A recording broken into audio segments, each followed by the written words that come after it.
दोस्तों, मैं दिवस आपका अपने YouTube channel DS online study centre में आपका स्वागत करता हूं। जैसा कि आप लोग जानते हैं कि आप लोगों के सामने एक वैकेंसी आ गई है उत्तर प्रदेश असिस्टेंट ऑपरेटर की। इसमें आप लोगों से फिजिक्स पूछी जाएगी, सामान्य विज्ञान में फिजिक्स पूछी जाएगी।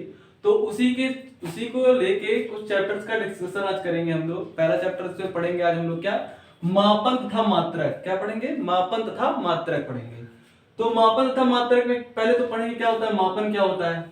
तो देखिए, मापन दो भौतिक राशियों के बीच तुलनात्मक अध्ययन को मापन कहते हैं। क्या होता है कि मापन दो भौतिक राशियों के बीच तुलनात्मक अध्ययन को क्या कहते हैं, मापन कहते हैं। जैसे क्या होता है कि कोई भी वो लीजिए बटखरा जिसको कहते हैं, इसमें किलोग्राम जैसे नापते हैं। तो एक किलो का बटखरा लीजिए, 2 किलो का बटखरा लीजिए, तो उसमें क्या करते हैं, तुलनात्मक अध्ययन करते हैं ना, कौन सा भारी है कैसा है। तो उसी को हम लोग क्या कहते हैं, मापन। ठीक है, कि किस तरह से नापना है किसको, उसके बीच का तुलनात्मक अध्ययन करते हैं।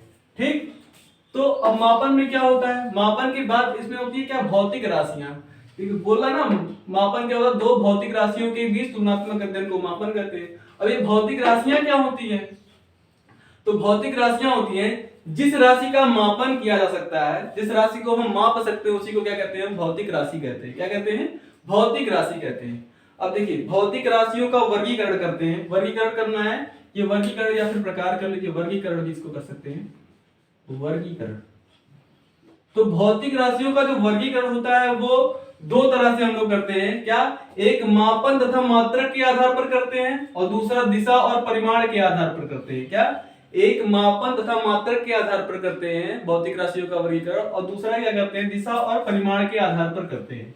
तो देखिए, पहला जो मापन के आधार पर जो वर्गीकरण होता है, मापन तथा मात्रक के आधार पर जो वर्गीकरण होता है, इसमें 3 राशियां आती हैं। पहली राशि है क्या, मूल राशि, दूसरी है व्युत्पन्न राशि, तीसरी क्या है, पूरक राशि।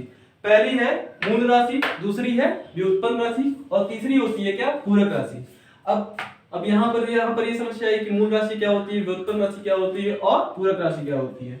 तो देखिए, मूल राशि क्या होती है, जो किसी अन्य राशि पर निर्भर नहीं होती है। मूल राशियां वो राशियां होती हैं जो किसी अन्य राशि पर निर्भर नहीं होती हैं। क्या?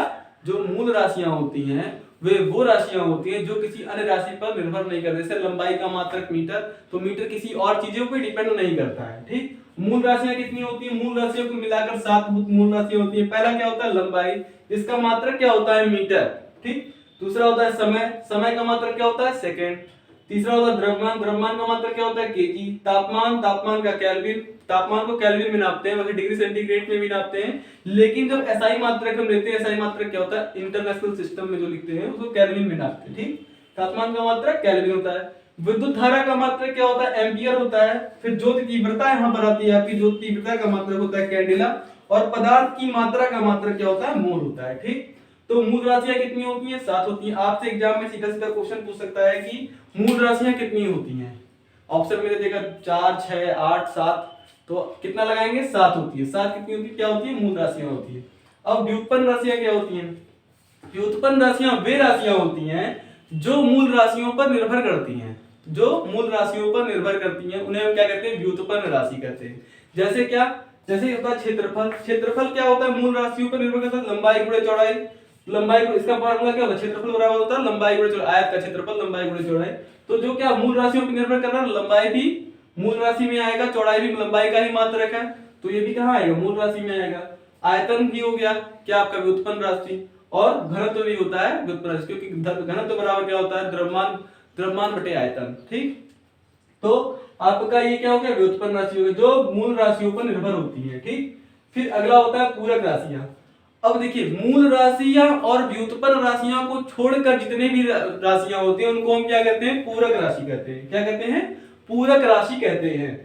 तो इसमें दो होते हैं क्या, एक ठोस कोण या घन कोण। एक होता है ठोस कोण, एक होता है ठोस कोण, और दूसरा होता है समतल कोण। ठोस कोण को हम क्या कहते हैं, घन कोण कहते हैं। इसका मात्रक क्या होता है, स्टेरेडियन होता है। ठोस कोण का मात्रक क्या होता है, स्टेरेडियन होता है, और समतल कोण का मात्रक क्या होता है, रेडियन होता है। ठीक, तो आप लोगों ने एक बार चीज पढ़ लिया, मापन तथा मात्रक के आधार पर राशियां कितने प्रकार की होती हैं, 3 प्रकार की होती हैं। कौन कौन सी, मूल राशियां, व्युत्पन्न राशियां और पूरक राशियां। मूल राशियां क्या होती हैं? जो किसी राशि पर निर्भर नहीं करती, उन्हें क्या कहते हैं? मूल राशि कहते हैं। जैसे कितनी होती है मूल राशियां? 7 मूल राशियां होती हैं। लंबाई, समय, द्रव्यमान, ताप, विद्युत धारा, जो तीव्रता और पदार्थ की मात्रा।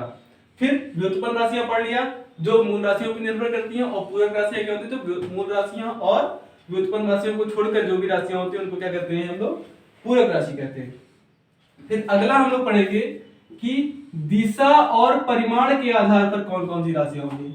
दिशा और परिमाण के आधार पर 2 राशियां होती हैं। पहला होता है आपका ये अदिश राशि, और दूसरा क्या होता है? सदिश राशि। अदिश राशियां क्या होती हैं? वे राशियां जिनमें केवल परिमाण की आवश्यकता होती है उन्हें हम क्या कहते हैं? अदिश राशि कहते हैं। जिसमें केवल परिमाण की आवश्यकता होती है उसे हम क्या कहते हैं? अदिश राशि कहते हैं। इसका एग्जांपल क्या क्या आएगा? द्रव्यमान, समय, ताप, विद्युत धारा, चाल, दूरी, काल आदि। इसमें दिशा नहीं होती। चाल क्या है? चाल चल रहे हैं, किसी चाल से चल रहे हैं और किधर चले जाएंगे, किस चाल से किधर चले जाएंगे, इसका तो कोई दिशा नहीं है। ठीक है। दूरी का भी दूरी कैसे चल, दूरी जो होती है, दूरी होती है और एक विस्थापन। दूरी जो है आपकी वो अदिश राशि है और विस्थापन जो होता है वो सदिश राशि होता है। तो दूरी क्या होता है? ये यहां से यहां गया, ऐसे गया, ऐसे गया, ऐसे गया, ये दूरी है। तो इसकी दिशा क्या है? दिशा निर्धारित नहीं है कि किस दिशा तरफ जा रहा है। और विस्थापन क्या होता है? विस्थापन जैसे होता है यहां से इस पॉइंट से अंतिम पॉइंट का जो होता है डिस्टेंस को क्या कहते हैं? विस्थापन। और इसका ये तो पता है कि हमको यहां से यहां जाना और इसी दिशा में जाना है, लेकिन दूरी में हमें नहीं पता है। एक बार इधर जा रहा है, एक बार इधर जा रहा है, एक बार इधर जा रहा है, फिर एक बार इधर आ रहा है। ठीक है।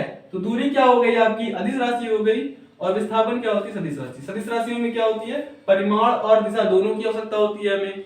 कौन कौन सी होती है? बल, त्वरण, विस्थापन, वेग, संवेग आदि। इसी एग्जांपल में से आपसे पूछ लेगा कि कौन से अदिश राशि है या फिर कौन सी सदिश राशि। ऑप्शन में कुछ दे देगा। से अदिश पूछेगा तो 3 सदिश का उठा के दे देगा, एक अदिश दे देगा। और सदिश पूछेगा तो 3 सदिश अदिश का दे देगा और एक सदिश का दे देगा। तो इस तरह से होता है। ठीक। फिर हम लोग पढ़ेंगे क्या? आगे पढ़ेंगे मापन की पद्धति। क्या पढ़ेंगे? मापन की पद्धति। मापन की पद्धति 4 प्रकार से हम लोग नापते हैं। ठीक। 4 प्रकार से क्या कौन कौन सिस्टम होता है? मापन की पद्धति मतलब किस सिस्टम में हम इसको नापते हैं। एक होता है एमकेएस पद्धति, दूसरा होता है सीजीएस पद्धति, और तीसरा होता है एफपीएस, और चौथा होता है एसआई। ठीक है। एमकेएस पद्धति में क्या होता है? एमकेएस का फुल फॉर्म क्या होता है? मीटर, केजी और सेकंड। इसका मतलब मीटर, इसका मतलब केजी और इसका मतलब सेकंड, मतलब मीटर, किलोग्राम, सेकंड सिस्टम। ठीक।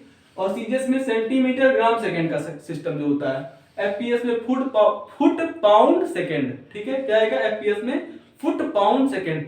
फिर एसआई सिस्टम जो होता है इसको हम लोग कहते हैं इंटरनेशनल सिस्टम। जो इंटरनेशनल लेवल पे जो होता है उसी को हम क्या कहते हैं? SI system. और ये एमकेएस पद्धति का केवल सुधरा हुआ रूप होता है। क्या होता है? एक सुधरा हुआ रूप होता है। तो इंटरनेशनल सिस्टम में 7 मूल राशियां, 2 पूरक राशियां सब मिला के इंटरनेशनल सिस्टम को बनाया गया है। ठीक है। तो एमकेएस पद्धति में क्या, जब हम लंबाई को मीटर में मापेंगे और भार को केजी में नापेंगे, द्रव्यमान को केजी में नापेंगे और समय को सेकंड में नापेंगे तो क्या होगा? वो आपका एमकेएस सिस्टम होगा। और जब हम द्रव्यमान को ग्राम में, लंबाई को सेंटीमीटर में और समय को सेकंड में नापेंगे तो सीजीएस पद्धति होगा। फिर एफपीएस सिस्टम में क्या होगा? जब हम लंबाई को फुट में और क्या कहते हैं? फुट में, और वेट को किस में नापेंगे? पाउंड में नापेंगे और समय को सेकंड में नापेंगे। फिर एसआई सिस्टम में आपको बता दिया कि एमकेएस सिस्टम का केवल सुधरा हुआ रूप होता है। ठीक है। तो यहाँ पर आपका आके मापन खत्म होता है। मापन के बाद एक अगला आता है, क्या टॉपिक आता है? एक बीमा क्या होती है? ठीक है। बीमा क्या होती है आपकी? किसी भी भौतिक राशि के मात्रक को घात के रूप में व्यक्त करना। जो भी भौतिक राशि है, कोई भौतिक राशि जो भी लंबाई थी, लंबाई, समय, द्रव्यमान, सब इसको अगर हम घात के रूप में व्यक्त करेंगे तो उसे हम क्या कहेंगे? बीमा कहते हैं। ठीक। जैसे मूल राशियां कितनी, देखिए मूल राशियां दिया हुआ है और मूल राशि का मात्रक है ये। ठीक। फिर ये बीमा होती है उसकी। जैसे लंबाई का मात्रक मीटर और इसकी बीमा क्या होती है? एल। द्रव्यमान का मात्रक किलोग्राम, इसकी बीमा क्या होती है? एम। समय का मात्रक सेकंड, इसकी बीमा क्या होती है? टी। ताप का मात्रक केल्विन, इसकी बीमा क्या होती है? थीटा। विद्युत धारा का मात्रक एम्पियर, इसकी बीमा क्या होती है? एमए। ठीक है।